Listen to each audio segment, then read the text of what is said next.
Welcome to my YouTube channel. मैं आपका अपना अनूप सर फिर इस बार जो है बिलियन के अगले टॉपिक के साथ मैं आपके बीच में हूँ। देखिएगा, आज हम जो बिलियन का टॉपिक पढ़ने जा रहे हैं वो ये है बिलियन के प्रकार। और बिलियन के प्रकार में हम आज जो देखने वाले हैं, ठीक है ना, इसे इंग्लिश में बोलते हैं टाइप्स ऑफ सॉल्यूशन या क्लासिफिकेशन ऑफ सॉल्यूशन, जो भी आप बोलना चाहें आप बोल सकते हैं। और दो प्रकार से होते हैं, लेकिन आज हम पहला टाइप्स पढ़ेंगे on the basis of physical state, भौतिक अवस्था के आधार पे बिलियन के प्रकार। बाकी सांद्रता के आधार पर भी बिलियन के प्रकार होते हैं, लेकिन आज हम क्लासिफिकेशन ऑफ सॉल्यूशन पढ़ेंगे on the basis of physical state, भौतिक अवस्था के आधार पे बिलियन के कितने प्रकार हैं। तो याद रखिएगा, भौतिक अवस्था के आधार पे बिलियन के 3 प्रकार हैं। सॉल्यूशन के जो है बिलियन के जो प्रकार हैं हम लोग आज पढ़ने वाले हैं on the basis of physical state, भौतिक अवस्था के आधार पे। तो मैं बता दूं, भौतिक अवस्था के आधार पे बिलियन के पहला जो प्रकार है वो है गैसीय बिलियन, जिसे हम इंग्लिश में गैसियस सॉल्यूशन कहते हैं। गैसियस सॉल्यूशन कहते हैं। याद रखिएगा, दूसरा जो हमारा होता है वो होता है द्रवीय विलयन, और द्रवीय विलयन को हम लिक्विड सॉल्यूशन कहते हैं, लिक्विड सॉल्यूशन कहते हैं। और लास्ट जो हमारा टॉपिक है वो है ठोसी विलयन, जिसे हम इंग्लिश में सॉलिड सॉल्यूशन कहते हैं, सॉलिड सॉल्यूशन कहते हैं। क्वेश्चन ये उठता है कि गैसीय विलयन क्या है। याद रखिएगा, गैसीय विलयन में एक चीज हमारा 100% निश्चित होगा, सॉल्वेंट। यदि गैसीय विलयन है तो हमारा सॉल्वेंट गैस होगा, यदि द्रवीय विलयन है तो हमारा सॉल्वेंट द्रव होगा, और यदि हमारा ठोसी विलयन है तो हमारा जो क्या होगा, सॉल्वेंट होगा, वो क्या होगा, ठोस होगा। इट मीन गैसीय विलयन में सॉल्वेंट का काम गैस करता है, लिक्विड सॉल्यूशन में सॉल्वेंट का काम लिक्विड करता है, और सॉलिड सॉल्यूशन में सॉल्वेंट का काम सॉलिड करता है। आप ये मत सोचिएगा, आज तक बच्चों ने केवल ये धारणा पैदा कर रखी थी कि द्रवीय विलयन ही है, द्रव में ही हम किसी चीजों को घोल सकते हैं।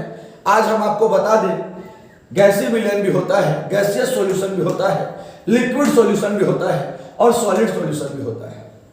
ठीक है, जब हम गैस, द्रव या ठोस को इसके रिलेटिव, गैस के सापेक्ष, इसके रिस्पेक्ट में देखते हैं तो गैसियस सॉल्यूशन है, वो गैसियस सॉल्यूशन है। जहां पर गैसीय विलयन का मतलब है कि सॉल्वेंट फिक्स होगा, गैस ही होगा, लेकिन सॉल्यूट तो गैस, लिक्विड और सॉलिड तीनों हो सकते हैं। लिक्विड सॉल्यूशन में फिक्स है, सॉल्वेंट तो लिक्विड ही होगा, लेकिन जो सॉल्यूट है वो गैस भी हो सकते हैं, वो द्रव भी हो सकते हैं, और ठोस भी हो सकते हैं। सॉलिड सॉल्यूशन में फिक्स है, विलायक तो ठोस होगा, लेकिन जो हमारे ये हैं गैस भी हो सकते हैं, विलय द्रव भी हो सकते हैं, और ठोस भी हो सकते हैं। तो आज हमको पता करना है कि गैस और गैस का उदाहरण क्या है। आप सभी को पता है, गैस और गैस का जो उदाहरण है वो वायु का मिश्रण है। गैस और गैस का उदाहरण क्या है, वायु का मिश्रण है, जिसे हम एयर मिक्सचर कहते हैं। आप सभी को पता है कि वायु के अंदर नाइट्रोजन होती है, ऑक्सीजन होती है, कार्बन डाइऑक्साइड होती है, और जो नाइट्रोजन होता है उसकी क्वांटिटी सबसे ज्यादा होती है 78%, और वो गैस होता है। ठीक है ना, बाकी oxygen, carbon dioxide, other gases, सारे गैसेस है, लेकिन वो सॉल्यूट होते हैं। और गैस गैस का मिक्सचर है, एक गैस ज्यादा है, बाकी गैसेस कम है, क्योंकि विलायक तो सिर्फ एक होगा, सॉल्वेंट एक होगा। इसको बोलते हैं गैस का एग्जाम्पल है वायु का मिश्रण। आपसे कोई बोलता है द्रव के गैस का एग्जाम्पल बताइए गैसियस सॉल्यूशन में, तो आपको पता होना चाहिए द्रव की क्वांटिटी कम होनी चाहिए और गैस की क्वांटिटी ज्यादा होनी चाहिए। वाटर वेपर, जलवाष्प, आपको पता होगा कि वाटर को लेने के बाद यदि आप नीचे से हीट देते हैं तो वेपर की क्वांटिटी बढ़ती है। वेपर गैस है, और गैस मतलब प्रोडक्ट ज्यादा बन रहा है, और प्रोडक्ट बन रहा है ज्यादा, मतलब वो विलायक का कार्य कर रहा है, और जो पानी हमने पहले से ले रखा है रिएक्टेंट, वो कम होता जा रहा है। तो जिसकी मात्रा कम हो रही है वो द्रव है, और जिसकी मात्रा बढ़ रही है वो गैस है। क्या हो जाएगा? द्रव और गैस का एग्जाम्पल वाटर वेपर, मतलब जल वाष्प। अब आपसे कोई पूछता है ठोस का गैस में एग्जाम्पल दीजिए, तो डेसिपियर और कैम्फर। आपको कपूर का उड़ना तो पता ही होगा। कपूर को यदि धूप में रख दिया जाए, कपूर को कैम्फर बोलते हैं, ठीक है। जैसे ही धूप में रखते हैं सब्लिमेशन होता है, मतलब ऊर्ध्वपातन क्रिया होती है, सॉलिड डायरेक्ट गैस में कन्वर्ट हो जाता है। सॉलिड की क्वांटिटी कम होती जाती है, गैसेस की क्वांटिटी बढ़ती जाती है, कपूर उड़ जाता है, पूरा खत्म हो जाता है। बोलेंगे कि बताओ गैस में गैस का एग्जाम्पल क्या था? वायु का मिश्रण। कोई बोलेगा द्रव में गैस का एग्जाम्पल क्या था? जलवाष्प। कोई बोलेगा ठोस में गैस का एग्जाम्पल क्या था? कपूर का उड़ना। इसी को बोलते हैं एयर मिक्सचर, इसको बोलते हैं वाटर वेपर, इसको डेसिपियर और कैम्फर। याद रखिएगा। अब आता है द्रव्य विलयन।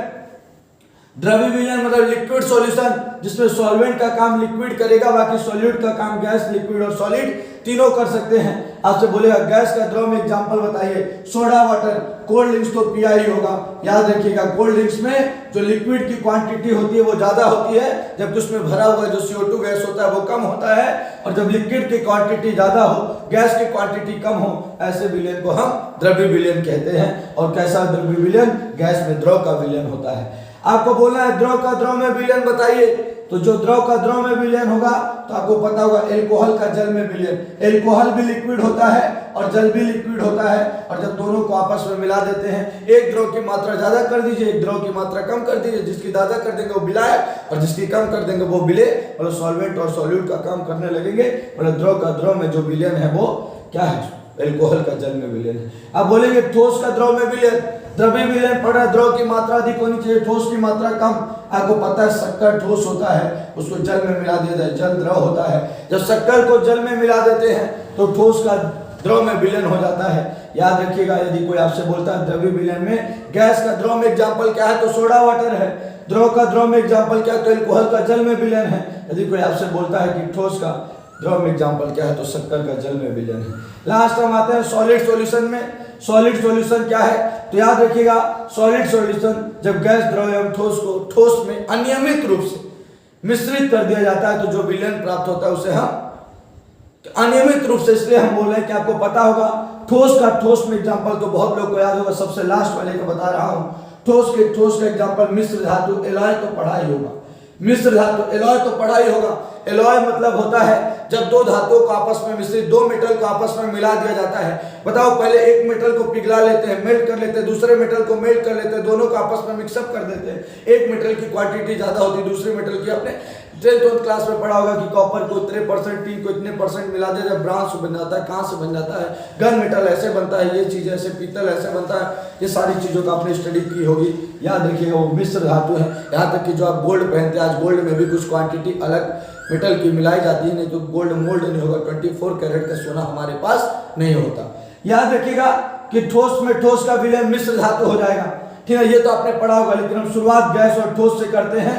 याद रखिएगा, जब गैस ठोस के साथ रिएक्शन, तो देखिएगा हाइड्रोजन का पैलेडियम पर अधिशोषण, जिसे ठीक है पैलेडियम पीडी पर अधिशोषण। अब अधिशोषण को इंग्लिश में हम एब्जॉर्बेशन बोलते हैं। एब्जॉर्बेशन मींस होता है अवशोषण और अधिशोषण।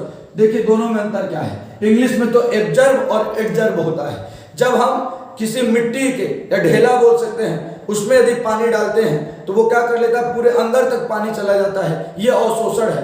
अवशोषण मतलब पूरी तरीके से पानी को सोख लेता है ढेला। लेकिन जब हम फर्श पर जब पानी डालते हैं, तो जो फर्श पे पानी होता है वो फर्श पर ही रहा आता है, केवल वो उसकी सतह पर क्रिया करता है। जबकि जब हमने मिट्टी में पानी डाला था तो अंदर तक प्रवेश कर जाता है। अंदर तक प्रवेश कर गया अवशोषण, और केवल सतह पर है तो अधिशोषण। अंदर तक प्रवेश कर गया एब्जर्वेशन, केवल सतह पे है तो एब्जर्वेशन। ए बी और ए डी का फर्क है।